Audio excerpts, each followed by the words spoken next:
and welcome to the first episode of something new. Well, it's kind of old because I was already doing something, but we just kind of revamped some things. We changed the title. It was the Rorschach Test Podcast. It is now the Inkblot Test Podcast. And I am still your host, Tyrell James. Today I have a very special guest with me, my good friend Ruthie. Ruthie, you want to put your last name down Hello. there? They all good. They good. Okay. Oglesby. Ruthie Oglesby. 4 years in. 4 Going years in. strong. Ruthie is talking about being married to my business partner and good friend Chris Oglesby. But yes, 4 years in, they're going strong. Happy Uh-huh. for y'all. All right, Thank you.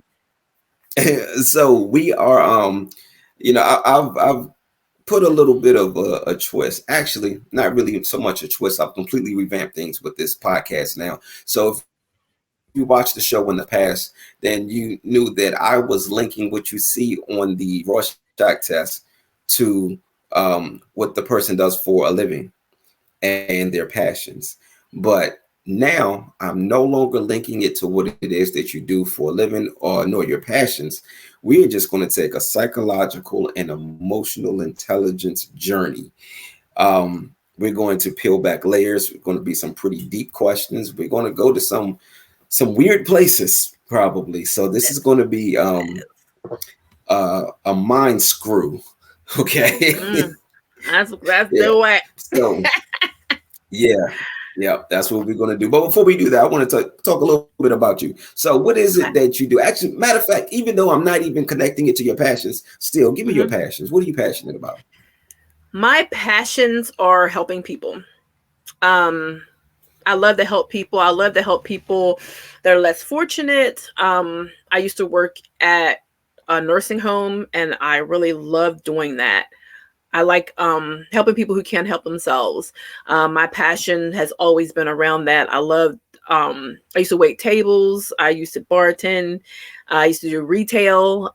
Even with my business, we got this. I help people cater. I help them do their dinner parties. I just help people. I love to do that. Those are my passions. Another one of my passions is art. I love art. Can I you do. draw or paint or I can like draw, I can paint. The really? painting that's in the um, art of conversation is art of a Art of conversation opinion? opinion. Art of Sorry, opinion art of. podcast. I'm so sorry. You got to The you art of listen. That's opinion. you got to deal with your husband with Listen, that. Now, listen. The painting that's in the podcast room with the microphones, I did that.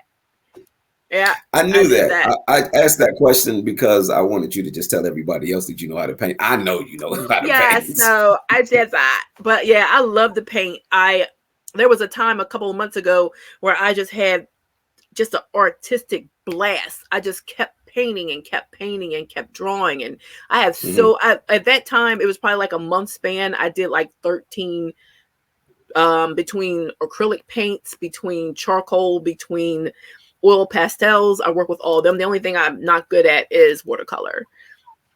But I do that. I'm a Gotcha. writer. I'm actually a published author. What do you have published? What's the name of So it? what I have published, when I was at Chesapeake College, there was the first ever Beacon. It was called the Beacon. It was a literary magazine. And I was actually in an English class. I was in developmental English class because I missed as soon as I turned in my paper, I knew I missed it because I forgot to do a closing paragraph. So I had to do developmental English course. But when I was in the developmental English course, the professor was using my work for his English honors classes. So when they put out the Beacon, I was the only one that had 3 entries into the Beacon. And he pulled me aside and he said, I want you to know it's not because we didn't have enough work. He said, we just really liked it. So I have 3 things published in that.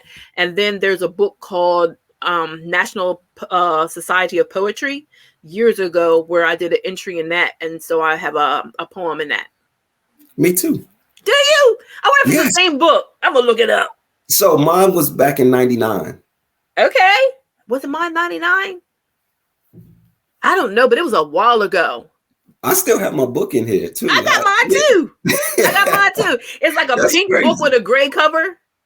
I don't remember what it looks like, but I'll get it when we finish. But Man, I'm gonna look in there. If I see you in there, Tyrell. That is funny. Dude, That is hilarious. Dude. Okay. Dude. All right. We're going to get into these pictures now. Okay. Okay. So tell me, what was it that you said you saw here? I saw the face of a demon because of the eyes at the bottom and all that playing around up top. All that playing around up top to me was like things inside the demon, like scenes playing out or something. But yeah, I saw a demonic face. Okay. All right. So you say saw a demonic face. Now, in this picture, the demon is, I'm assuming, something that looks scary, right? Right. But oftentimes demons don't show up as something that looks scary. Right. Demons show up as something that we crave that we're not supposed to have, right? Oftentimes they show up and they're very beautiful. I want you to describe to me your most beautiful demon, but I want you to make it as beautiful as possible. My most beautiful demon. Most beautiful demon, if I conjure up in my mind, would be a male. Probably with wings. No. I don't mean like that. I mean, what do you mean? A demon that you have to fight right now. So let's say, for instance, let's say that there's somebody who has a problem with lust. That lust demon is beautiful because that demon doesn't show up as something that is scary. That demon shows up as something beautiful that you crave, but you're not supposed to have. So paint that picture for me of your most beautiful demon. My most beautiful demon would probably be alcohol. It'd be alcohol. That's like a demon. Really? That's a demon. It would be like paint that picture for me. It would be a scene, a dark room, maybe kind of greenish, a table with a bottle on it. The bottle's probably black with maybe like a reddish label, and the name of the drink would be Death. Well, that's not beautiful.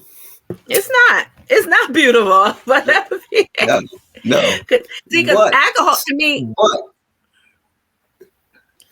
But since you gave it the name Death, make it a beautiful death. A beautiful death.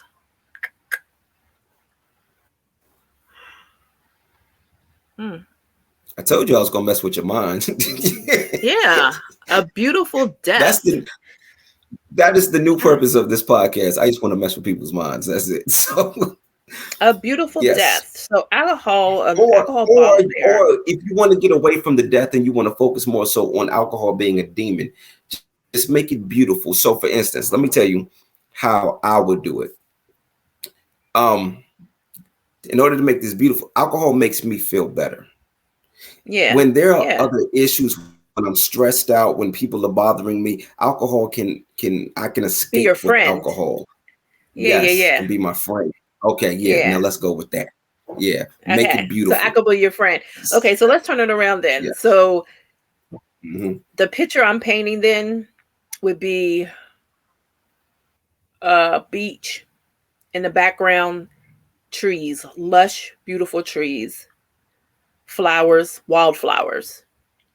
And in the center of that would be one of those red and white picnic blankets. And on top of that would be a glass of wine. And then a glass of wine would be a white wine. That would be that, a beautiful. Now, that's not so much of a demon if we're talking about one glass. Yeah. But see, the thing about it Yeah, so let's is make it a that demon. when the demon is that even though there's all this around and there's other beautiful things there, the thing that's in the center of that is that glass of wine, because it's good, and that's your go-to. That's the one that makes you feel better. So I'm like, oh wow, this is so beautiful. Wine makes it But better. but the fact that it's a demon means that this isn't going to end well. It's going to No, start off by something that's enticing, something that's very, very beautiful, but it's not going to end well. So, is one glass of wine going to make this not end well? it'll turn it to one glass of wine, but the rim of the wine is dripping in blood. That's it. It's Where did the just, blood maybe come it's from? just one glass, but you're gonna get that glass of wine, and even though you sip it, it's just like that rimmed in blood. That's a beautiful demon So, to me. where did the blood come from?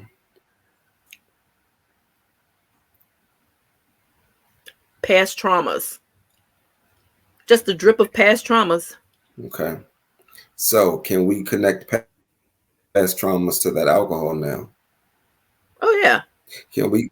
So that the alcohol is now we're using alcohol to self medicate, Oh and yeah.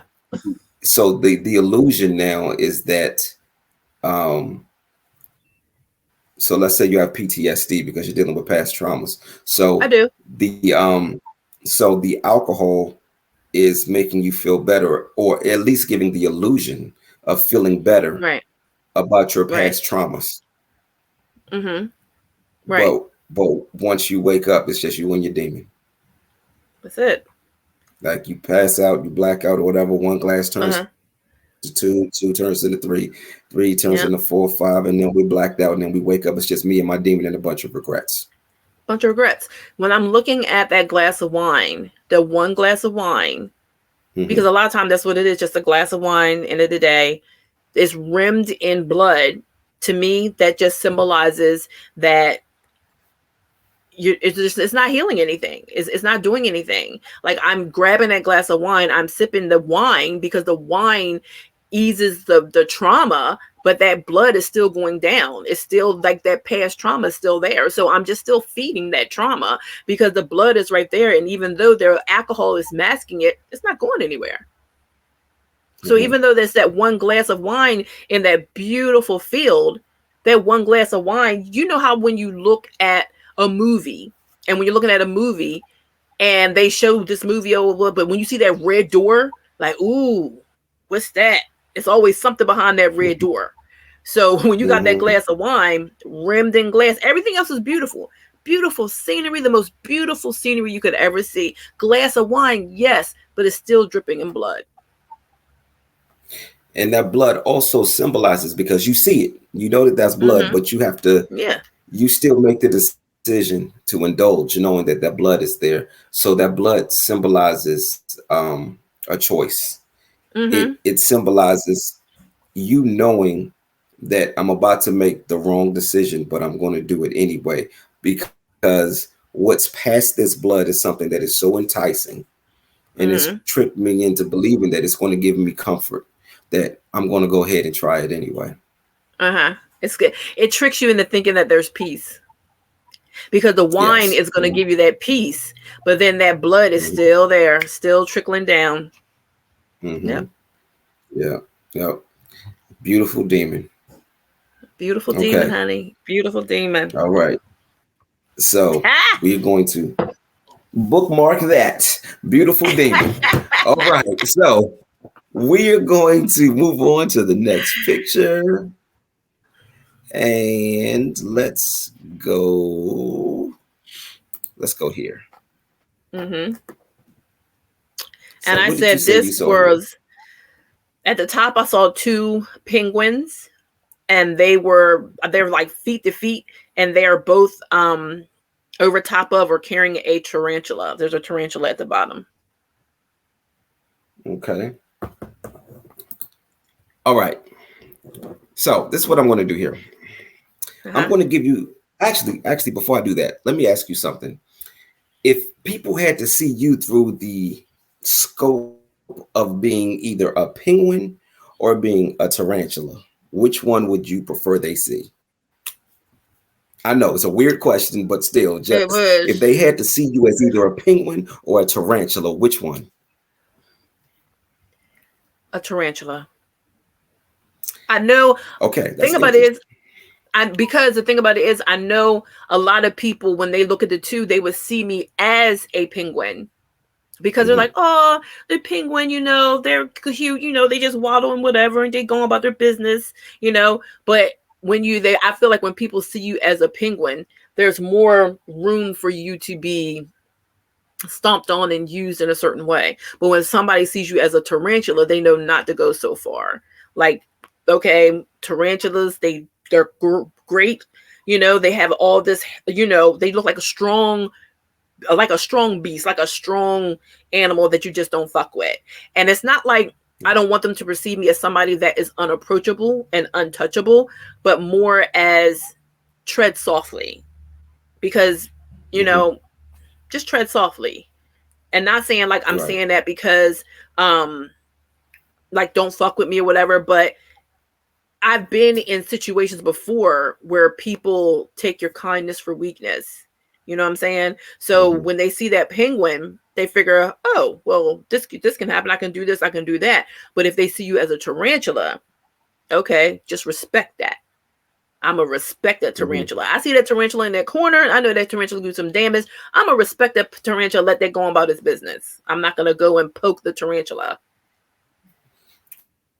Okay, so what I'm going to do is I'm going to give you some characteristics of both penguins and tarantulas, and then Mm-hmm. I'm going to move those characteristics into human characteristics, and then I'm going to ask you the question again and see if that Okay. is still your answer, which I believe it'll probably still be your answer, but we're going to go somewhere else with this even after you give that answer. Even if you change the answer, we're still going to go somewhere Okay. else with this. Okay, so penguins. Number one, they're black and white. Okay. Mm-hmm. Two, they when they walk, they wobble. They wobble a Mm-hmm. little bit, right? Number three, they are in frigid temperatures. Okay. Mm-hmm. So black and white, human characteristic. People who are black and white are very limited in their thinking. It has to be one way Mm-hmm. or the other. There's no space for the gray area. Very Right. limited in their thinking. Okay. Wobbly, unstable. Mm-hmm. So they're unstable. Thirdly, they're in frigid temperature, so they're cold. So Mm-hmm. now the characteristics I would say that I would give, if you would have said penguin, I would have given you these human characteristics that you are limited in your thinking, Uh-huh. that you are unstable, Uh-huh. and that you are cold. Now, Right. tarantulas, give you three characteristics of them. They have 8 legs, so they are Mm-hmm. multi-directional, right? Mm-hmm. Um, they are in certain Native American cultures, they are considered sacred. Mm-hmm. And then also the women, the female tarantulas outlive the male tarantulas. Right. Okay, Uh-huh. so that means so 8 legs, multi-directional, makes them multifaceted. Mm-hmm. They're sacred, which makes them special. Mm-hmm. And then there's longevity because the females outlive the male. So now the characteristics I would give you are being multifaceted, being special, Mm-hmm. and um, I forgot that fast. What was the third one? What did I say? Outlive the men. Oh yeah. So longevity. So you have Longevity. longevity. Yeah. Yes. Okay. So now, now that I've taken those human characteristics and given them to you. Do you see yourself as a penguin or as a tarantula?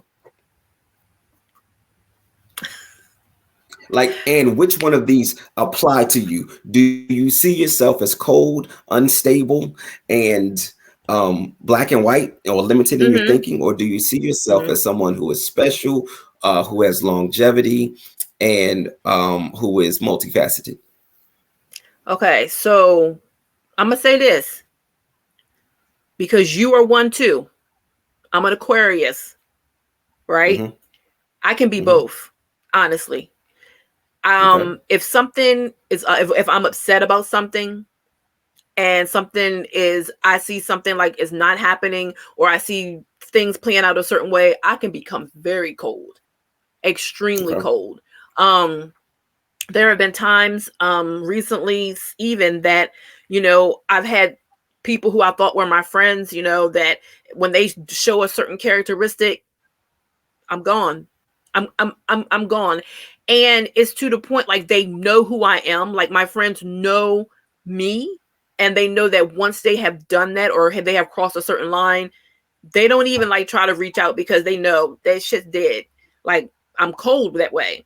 Then when it comes to Mm-hmm. the characteristics of and with the like both sides, like uncertainty, sometimes I am. Sometimes I'm very uncertain in the ways that I move. When it comes to Mm-hmm. the tarantula, I'm uncertain Well, sometimes I move. uh-huh. Okay. So Okay. when I'm Got thinking about the picture, the tarantula, that's mm-hmm. why the penguin is carrying the tarantula, because there's some kind of intertwinement there. Not that I'm trying to, do that or Mm-hmm. whatever, but I can relate to both of those, honestly. And Okay. yeah. So you looked at the tarantula, Mhm. something that a lot of people are afraid of. Uh-huh. Something that a lot of people just don't like. They're afraid of spiders. They can't stand them. A lot of spiders are poisonous, So people feel how they feel about spiders. Not everybody, of course, but Yeah. there are a lot of people, they don't want to deal with spiders, right? But what you did was you took certain parts of the spider and made it apply to you, but it more so in a positive way, not so much negative. It was something that's Mhm. positive for you, right? So you took Right. something that a lot of people see as negative and made it positive. Okay. Right. So let's go here now. Tell me a time in Okay. your life where something positive has happened as a result of the devil, Mm. the most negative thing ever, Satan. Tell me sometime that he was at work, that he was at play, and then it ended in something positive for you. Mm. Mm. Mm. Mm. Where to begin, my guy? Um, I've had so much shit happen. Like I've had so much shit happen. Um, to pick one, I would say a negative that turned into a positive.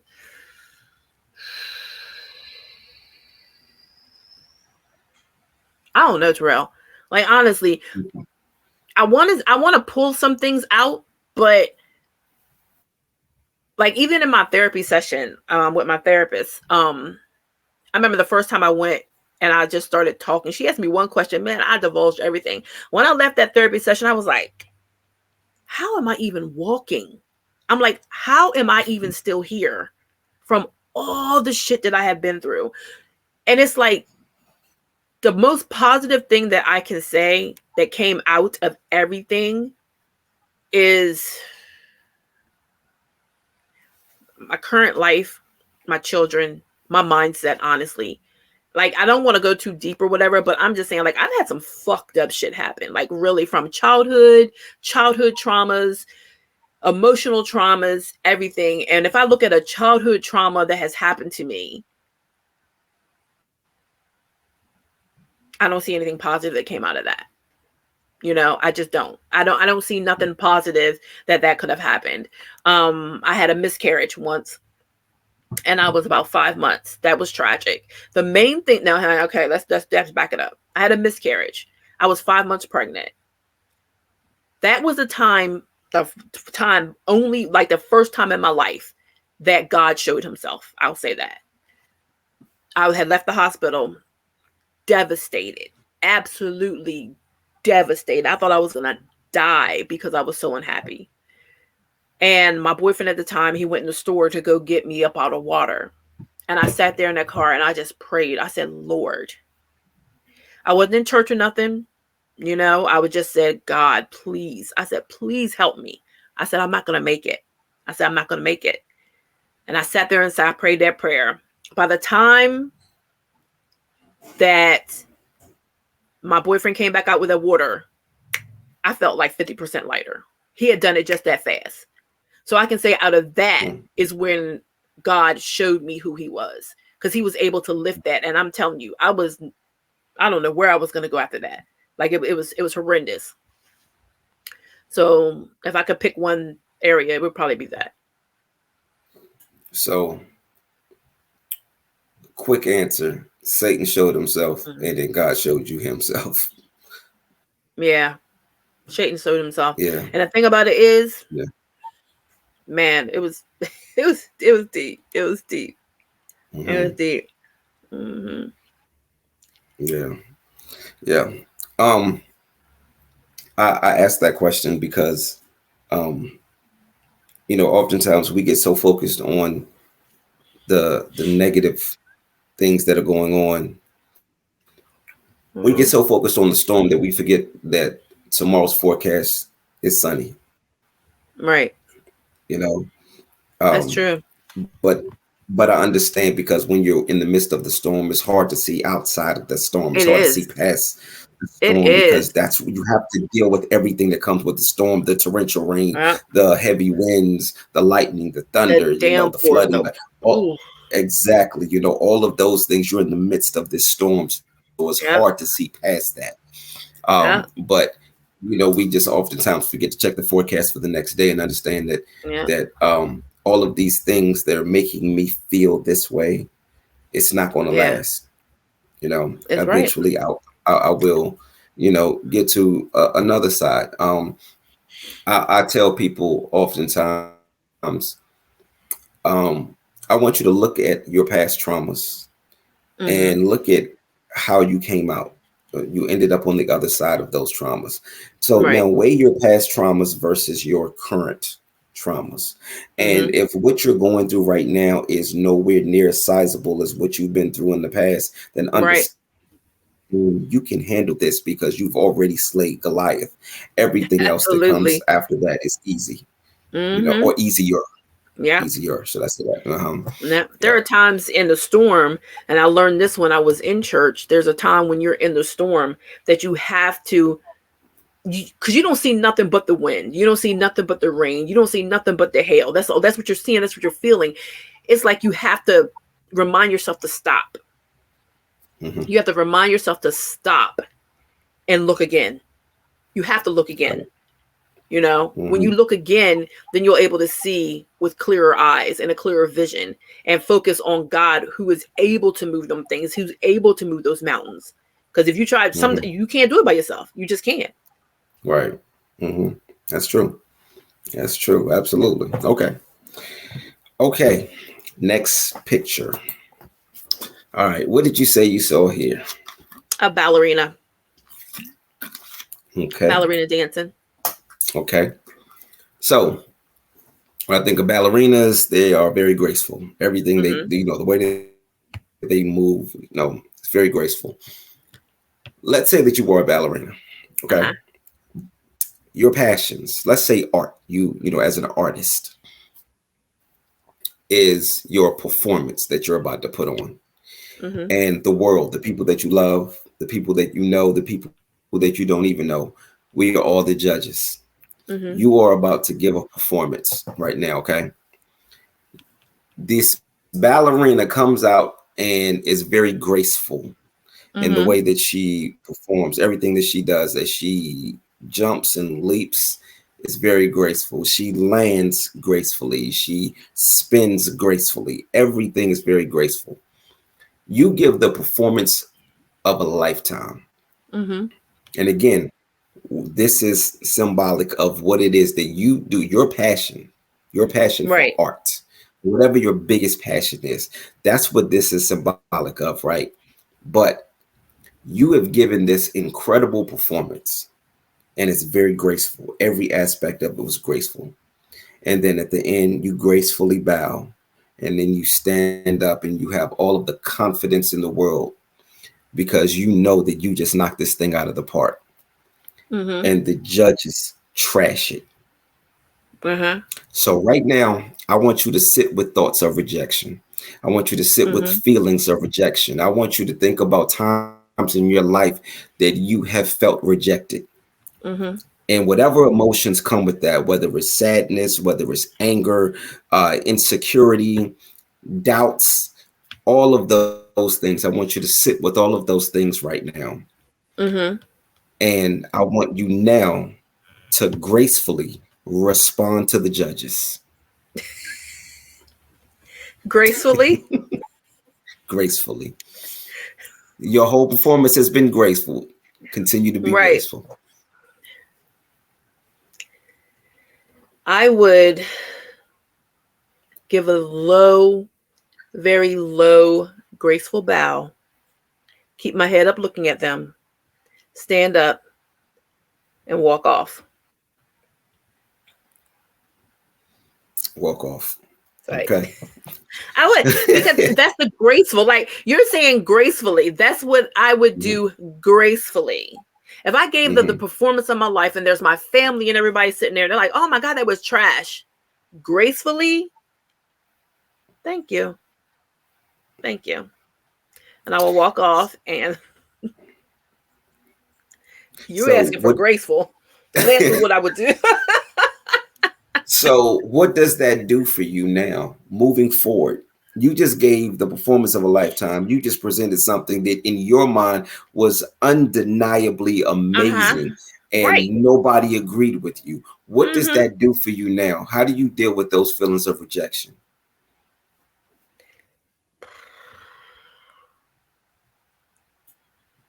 Mm. I don't give a shit. Like I don't care. We're not I we're don't not give a being fuck. graceful anymore. Like and I've seen that's where the coldness comes in at, because if I know that I did Right. something my best and I did it great, and then y'all act like Mhm. y'all did a fuck y'all. Like I don't give a shit. I'm going to I'm gonna leave there. Number one, I know y'all saw me do my best. I know y'all saw me do my best. So somewhere inside of you, you want to cut me down because of something. It's got to be something you feeling within yourself. Because if you just saw me give this amazing performance and you knew I put my whole entire heart into it, and then you still trash me, that's something y'all got to deal with. Number one, please understand that you are going to get another version of me now, because I'm going to have to deal with you on a level of, are you really for me? Are you really for me? And then once that, and then like when it comes to rejection, man, I don't give a shit. And like I said, I think that's where the coldness comes in at, because yes, I felt rejection, but dealing with so much stuff, dealing with so much shit in the past, rejection is like fuel. Sometimes like So rejection is in the same, it's like fuel. so Because now if I'm gonna go even higher. okay. Now, if everybody feels that it was trash and you're the only one that disagrees, does that Mm-hmm. make you that doesn't make you say maybe I need to change something? It doesn't do. No, You decide to stick to your no. guns. Hell with y'all. I did my best. And I know I did. Number one, especially if I know it was the performance of a lifetime. That means I studied. That Mhm. means I studied. That means I practiced. That means that number one, y'all might not even be the audience for me. Y'all might not be the audience for me. Y'all might not even have a taste or a desire for the finer arts. So I have to find a different audience. Mhm. Okay, I like that. Yeah. I, I like that answer. I'm gonna be honest with you. I thought you were going to go somewhere else. I didn't think you were going to be so blunt with it. I thought you were going to focus more so on the, I'm going to use this to propel me to another level as encouragement. But the fact that, and again, that's where that coldness comes in, Right. where you're able to now. But this is also where being black and white comes in too. Right. Right. There And is no also, room for the if gray area. exactly, and you're saying that I did my absolute best. It's not saying Hmm. that oh, you studied for like a week and you went out there. So if they said it was trash, then it probably fucking was. But if you're saying that I went out there and I did my absolute best and I worked and I studied and I practiced and this is my craft and everybody knows, all y'all know in the audience, y'all know this is what I do. Y'all know that I've been training for years. I've been doing my best. Then at that point, it's something else. And I'm not, and I know it kind of probably said, oh, it's you, it's not me. But if I know that I did a half-ass job, I looked at a couple of videos on how to twirl, and I figured, okay, let me go twirl out here and let's do some cartwheels and shit. Yeah, y'all right. It is trash. I need to go back to the drawing room and I need to do this over. But if I know within myself that I know I did my best, and all y'all who are my family and friends, I'm not saying I need y'all to lie for me. I'm not saying that, but y'all don't see no good in nothing I did. Y'all not for me. I don't think you're for me. Mm-hmm. So it sounds to me like you know who you are. Regardless of what anybody else thinks or says, whatever, you know who you are, you know what you're capable of, you know the greatness that has been put inside of you, and that's really all that matters.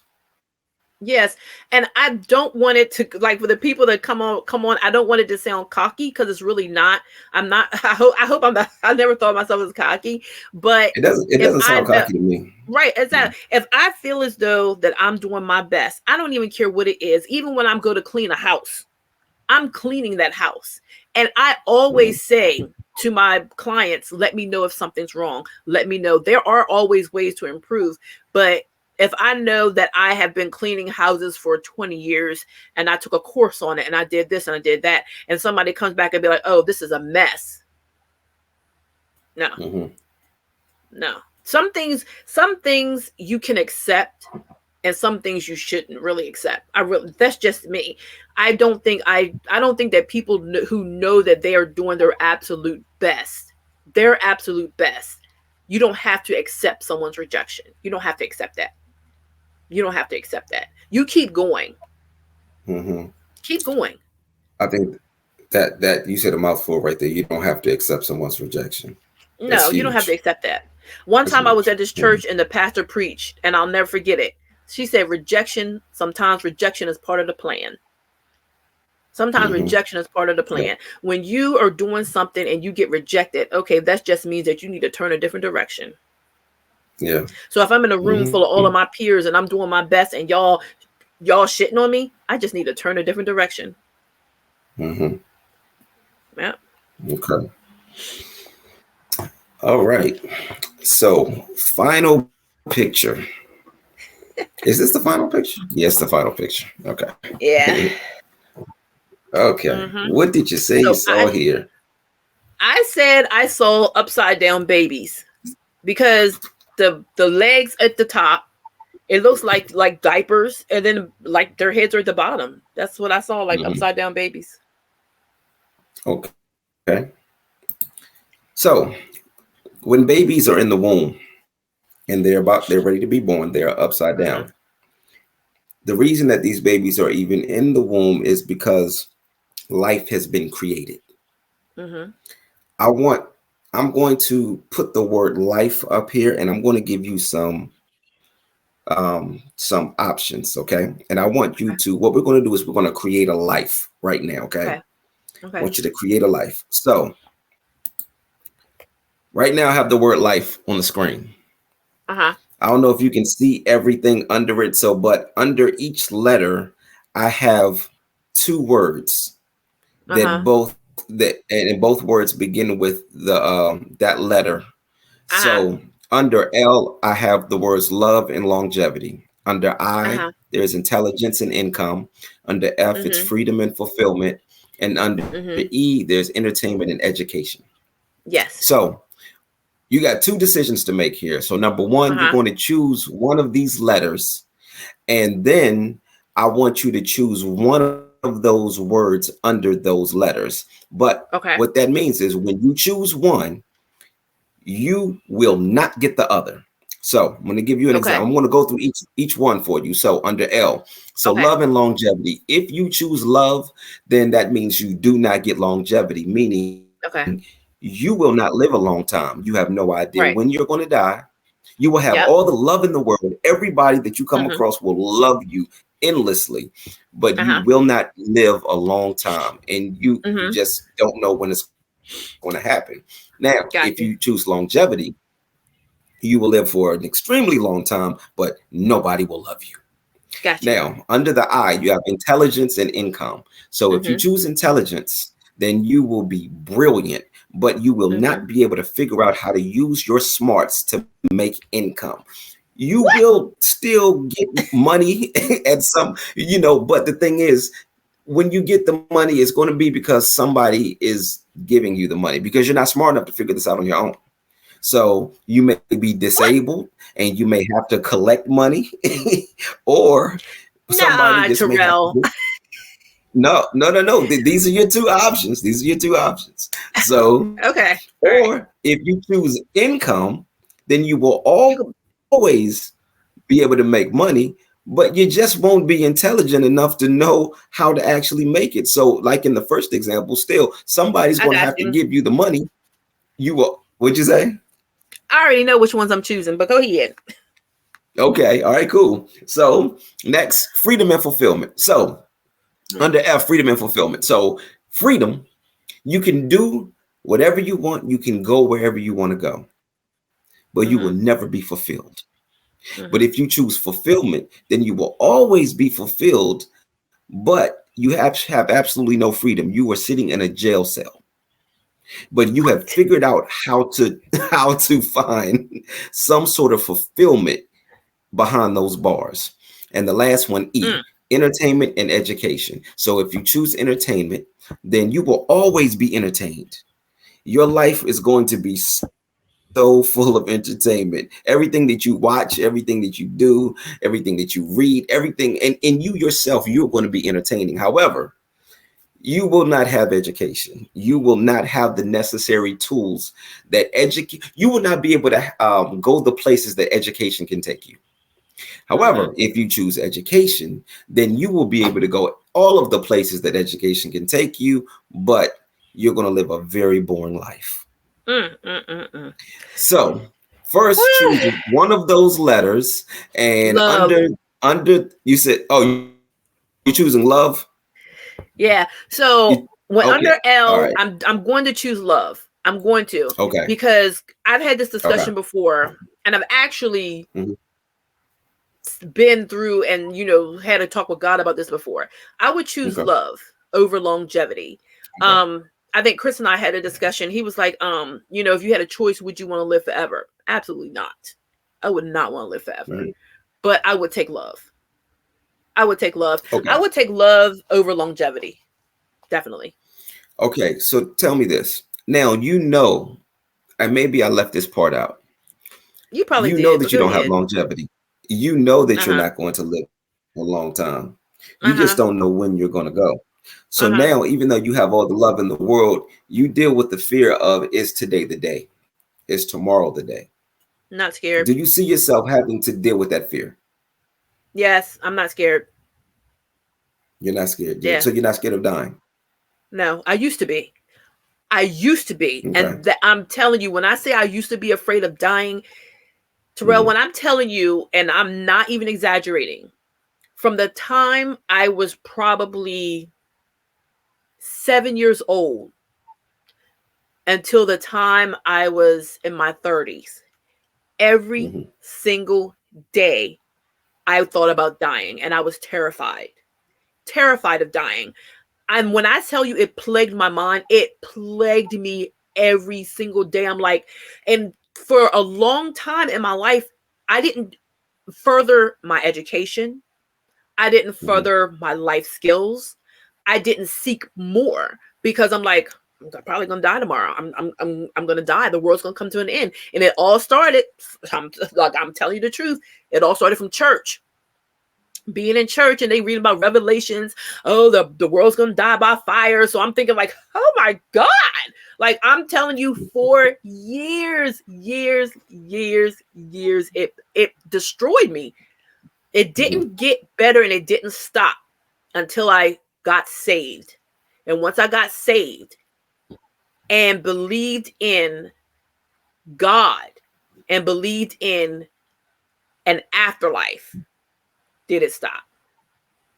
Like, honestly, when I say I was scared to death, I was scared to die. I'm not scared to die. I'm not afraid to die at all anymore. Of course, you don't want to go, and you don't want to leave your friends and families and stuff behind, but I'd rather have love. I would never want to live forever. I would never ever want to live forever. When you see like those the movies and stuff of, oh, you become a vampire and live forever. Hell no.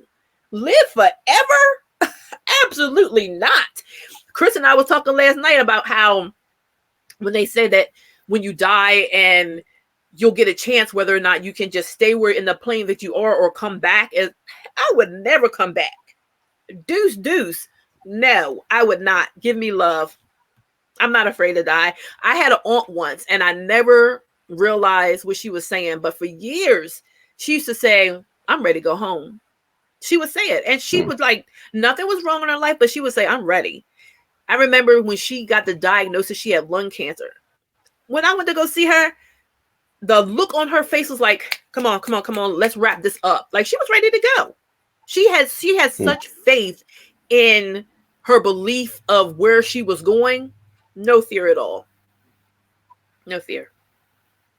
Wow. Okay. That was powerful. What you said about your aunt, that's powerful. Yeah. And you, even what you said about not being afraid of death, that's yeah, that's powerful. Now, I'm not saying I want to die. I'm not saying I want to, but if we know it's going to happen. I know what you're saying. When you know it's going to happen and you focus on something you can't control, that's an even bigger fear. You're dealing with that. And that's what I dealt with because I couldn't control it. I knew I was going to die and I couldn't control. I can't change that. So that messed me up for years, Tyrell. When I say years, I'm talking honestly 7 years old until I got saved when I was in my 30s. Think about that every single day. Like when I stopped that mindset, I was only in my 30s when I went back to school and got my GED. I was in my 30s when I went back to school and went to college. I was in my 30s, 40s when I went to driver's ed and finally got my driver's license. Because, now I'm going to live. I'm going to live where I am right now. I'm going to live this life until I don't. For the longest time, I had no desire to do nothing. I was okay with the little jobs I was having. I was okay catching rides here and there. I was okay not having a diploma because, well, life was going to end. So I had no desire to do anything more. But then when I got rid of that fear, when God allowed God to come in and get rid of that fear, that's when life started happening. And that's why I see things a lot different. And when it comes through things as being cold, it's not like it does sound cold, but it's too much out here. It's too much life going on I have to focus on to be focusing on something else. When I have, people who call my friends and they fall off over something crazy, that's on you. That's on you. Be easy, be well. I never talk bad about them. I wish you well. So one last question about that. What does life look like without love? What does life look like without love? Quiet. It's a quiet life.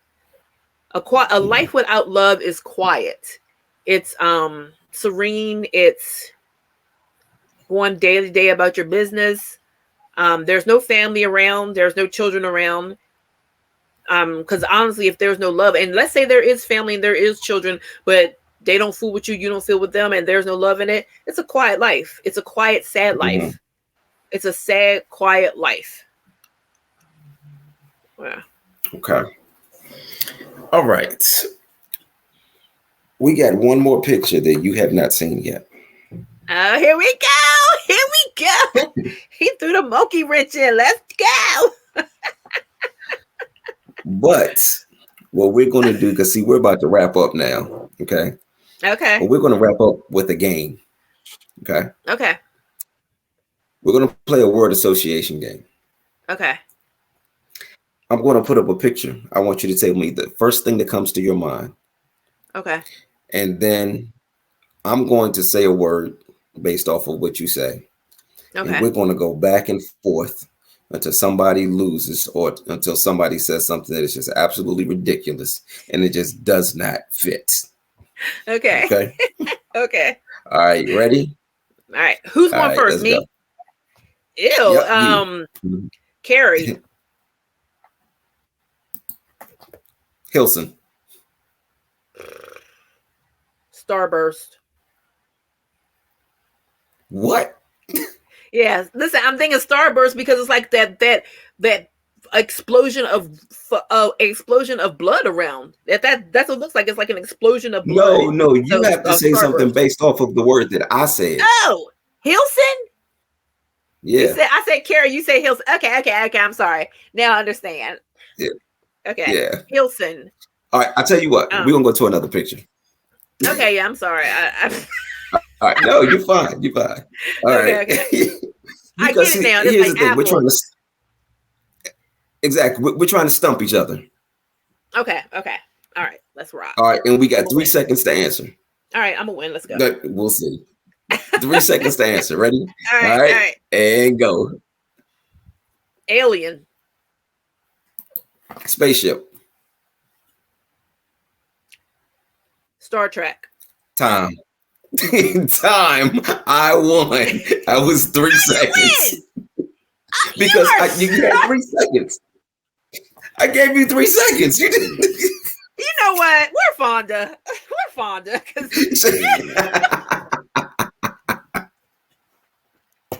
Oh my God. You ain't got no timer.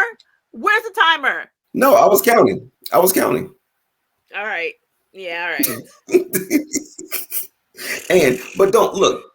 Listen, I'm going to do this with everybody on the show, and I'm going to make sure that nobody beats me. Can we get another picture? Well, No. I'll give you one more.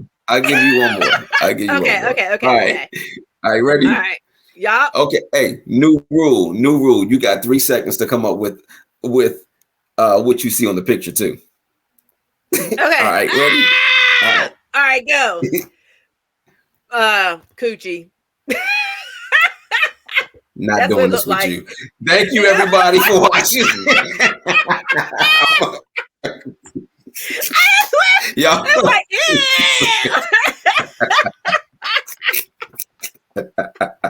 You know what? Ain't just that fast I lost, but I'm okay with losing this time. So I didn't know. I'm like, yeah. Look, thank you. Thank you for being my first guest on my new old show. Awesome. Yes.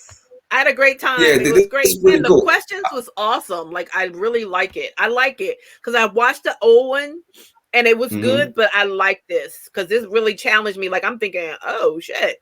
It makes you think, and I like that. Awesome. Yeah. Awesome. Yeah. I like it this way too. I think it goes deeper. You know, I feel like I'm able to accomplish what I was trying to accomplish with the last show. With this one, I'm able to go deeper. You know, I just want to go past the surface and just peel back layers. So, yeah. I really want to get more into the way people think and feel. Yeah, and that's I felt exactly like I what it did. Yeah, that's exactly what it did. It made me really sit and think about what I feel, how I feel, why I feel. You know. Maybe why I have therapy on Tuesday, so I might show this to my therapist. Let's talk about that. Yeah, penguin, are you? Tarantula? Show your therapist. Show your therapist. I'm gonna show my therapist this too.